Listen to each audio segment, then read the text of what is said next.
A aula hoje é sobre Burke. Edmund Burke, ele foi um teórico irlandês que fez uma análise profunda sobre as consequências da Revolução Francesa. O bacana de entender o Burke é que a gente consegue entender o Brasil hoje.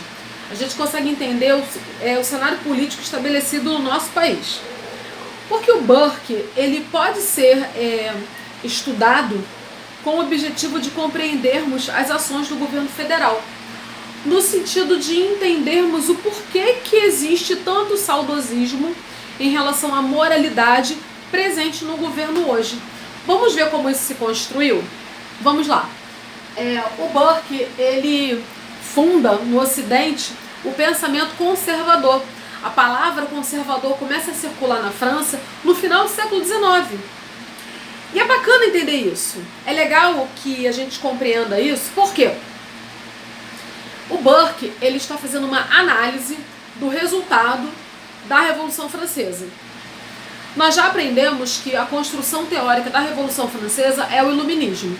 O Iluminismo é um conjunto de ideias, de propostas idealizadas para que fossem colocadas em prática após a Revolução Francesa.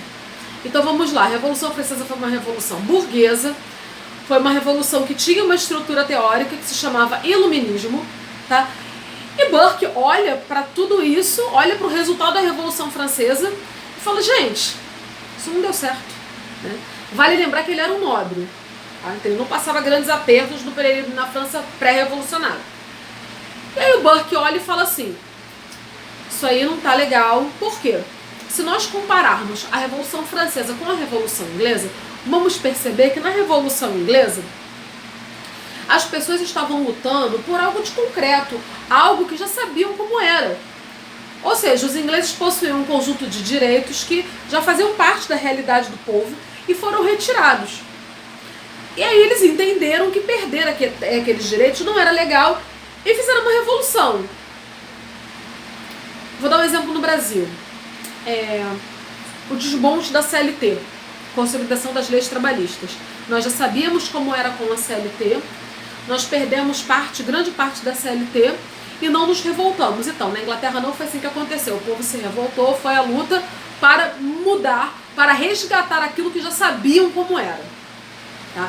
É como se hoje nós fôssemos para a rua e fizéssemos uma revolução para recuperarmos a Previdência, para recuperarmos a CLT, para recuperarmos direitos que foram retirados de nós.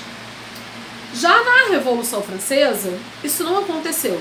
A Revolução foi construída, como eu disse, a partir de ideias, a partir de propostas registradas por escrito, que ninguém sabia como seria na realidade. E o Burke olha e fala, gente, isso não poderia dar certo. Porque as pessoas, elas possuem algumas características. Embora as transformações sociais façam parte da história humana, da vida humana, o Burke, ele admite que transformações sociais vão existir. Ele vai falar o seguinte, olha, as pessoas sentem saudade do passado. Ele vai falar, as pessoas sentem saudade do passado.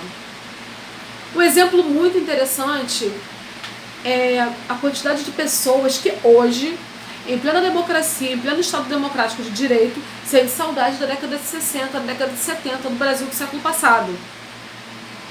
Nossa, naquela época era muito bom, naquela época tinha mais emprego, o salário mínimo era melhor, as pessoas podiam pagar aluguel, comprar comida, não trabalhava quem não queria, era um período maravilhoso. Você não se metendo com o governo, não reclamando de nada, nossa, eu vivia muito bem naquela época. Já escutaram isso? Então, as pessoas sentem saudade daquela época, né? Para a nossa tristeza. Porque foi uma época de suspensão dos direitos civis.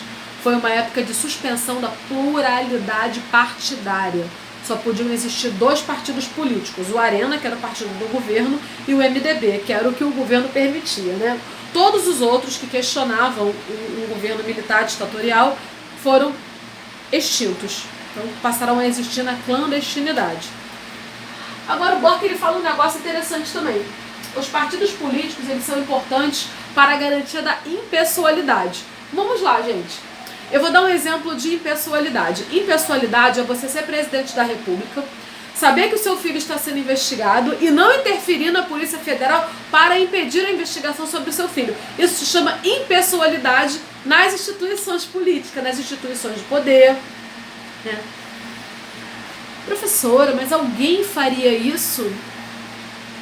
Vocês conseguem imaginar um presidente que em pleno Estado democrático de direito faria uma coisa como essa? O que vocês acham? O que vocês acham de repente, um chefe de Estado, né, trocar a direção da Polícia Federal para que o seu filho não seja investigado? Então, isso se chama pessoalidade. E a pluralidade partidária, ela garante a impessoalidade. Aí você entende por que lá na década de 60, por que na década de 70 no Brasil, os partidos políticos eles foram extintos. Porque aquele governo não queria que existisse a impessoalidade nas relações de poder, ou seja, no campo da política. Toda vez que você tiver dúvida sobre o que é política, você pensa assim, política é relação de poder. Ciência política é o estudo das relações de poder. Todo mundo entendeu isso? Vamos lá. Agora, o Burke, ele defende uma economia liberal. Economia liberal significa redução do Estado nas relações econômicas. Então, o Estado, ele não vai fazer grandes intervenções na economia, porque ele entende que se ele fizer muitas intervenções no campo econômico, isso pode ser ruim, né? E aí a gente pode tomar como exemplo, aqui no Rio de Janeiro, a Supervia, que foi privatizada. Os trens novos foram comprados com dinheiro do governo e no meio do caos, no meio da pandemia, numa época que não pode ter aglomeração, a Supervia reduziu a quantidade, né, de vagões porque entendeu que estava tendo prejuízo, né? Só que ela ficou durante anos só tendo lucro, com investimento que eu, como usuária, eu não vi grandes investimentos da Supervia, né? E aí a gente começa a entender por que é importante que haja alguma interferência do Estado na economia. Porque quando a economia fica completamente nas mãos dos empresários, né, o que vale é o lucro e não a qualidade da vida humana. Essas coisas, normalmente em países com profundas desigualdades sociais, não andam juntas. Tá? A gente pode pegar como exemplo um país desenvolvido como a Alemanha. A Alemanha reestatizou alguns serviços porque entendeu que a privatização não deu certo. Outro exemplo que a gente pode citar é o caso de Mariana e Brumadinho, que no Brasil ficou por isso mesmo. Até hoje as pessoas que sofreram com os acidentes não foram indenizadas, não conseguiram refazer completamente as suas vidas. Agora, um outro tópico importante é que Burke defende a política conservadora. A política conservadora significa a defesa da tese da manutenção das tradições. Manutenção de tradição, no Brasil, se chama patriarcado.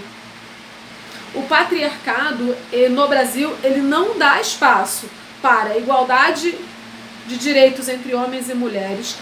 O patriarcado se utiliza das diferenças biológicas entre homens e mulheres para estabelecer diferenças salariais, né? Diferenças nas relações de poder, onde as mulheres devem se sujeitar a tudo aquilo que os homens acham bacana.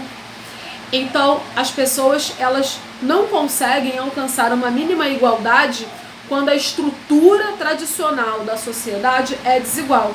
Outro exemplo do patriarcado que a gente pode ter aqui também é a questão da raça, né? A questão do racismo na estrutura da sociedade brasileira.